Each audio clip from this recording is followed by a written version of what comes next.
Hey guys, welcome to part 3 in the breakdown series, and in this video we'll be looking at predictions. So in part 1 and 2 we've painted a picture of how we see the fight playing out, each fighter's strengths and weaknesses, and I've based my prediction on video evidence. So I've studied films, I've looked at the strengths and weaknesses of each fighter and how they compare to each other. So it's going to be stone cold prediction time, and I'm going to play it through of how I see the fight playing out. As we know, Conor McGregor is a notoriously fast starter.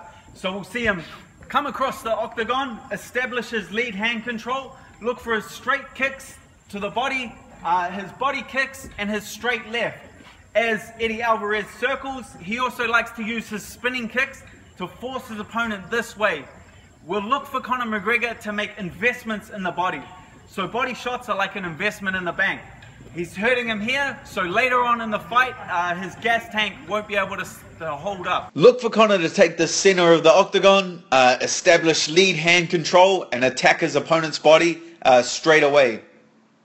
As Conor comes out, starts intensely, I expect Eddie to match this pace and look to implement his ground attack.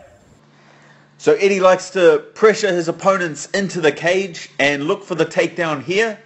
He may also like to look for the takedown out in the open where Mendes had success against Conor, but it's also important to remember that Conor had a serious knee injury during this fight.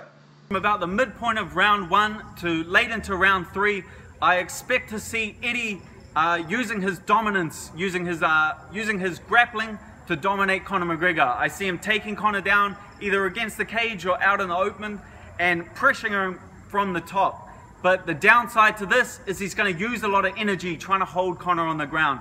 I expect Conor to be able to work back to his feet, hurt Eddie's using energy, using his footwork, taking Conor down. But this technique is very tiring. I expect Eddie to tire by late in round 3. And as Conor keeps getting back to his feet and landing more body kicks, I expect to see Eddie slow down. So in Eddie's fight against Donald Cerrone, the pressure and body assault really started paying off. In round 3, as Eddie slowed, these leg kicks and body kicks started taking a toll on his gas tank, and he kind of waned at the midpoint of round 3. As Eddie slows and Conor continually gets back to his feet, and he starts, these investments to the body are going to start paying off. As Conor comes up, he's landing these straights, these hook kicks, and his straight left to the body, and we'll see Eddie slow down and these to really take a toll in the later round. So as Eddie begins to slow, I expect to see Conor picking up the intensity, looking to land more body shots, and then that straight left to the head.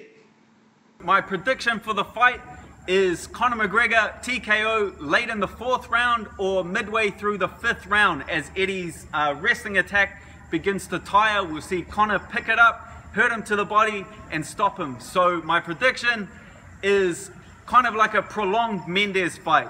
We saw him stop him in the 2nd round. I see this taking a bit longer as Eddie's more well prepared, but I see Conor getting the TKO 4th or 5th round. So I'm making these videos to encourage intelligent discussion about the fight.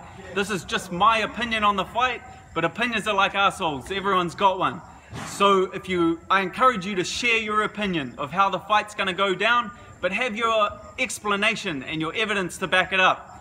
I want to see your how, when, what, and why. We can look at previous opponents, film study, and have evidence to back it up. So that's my prediction, guys.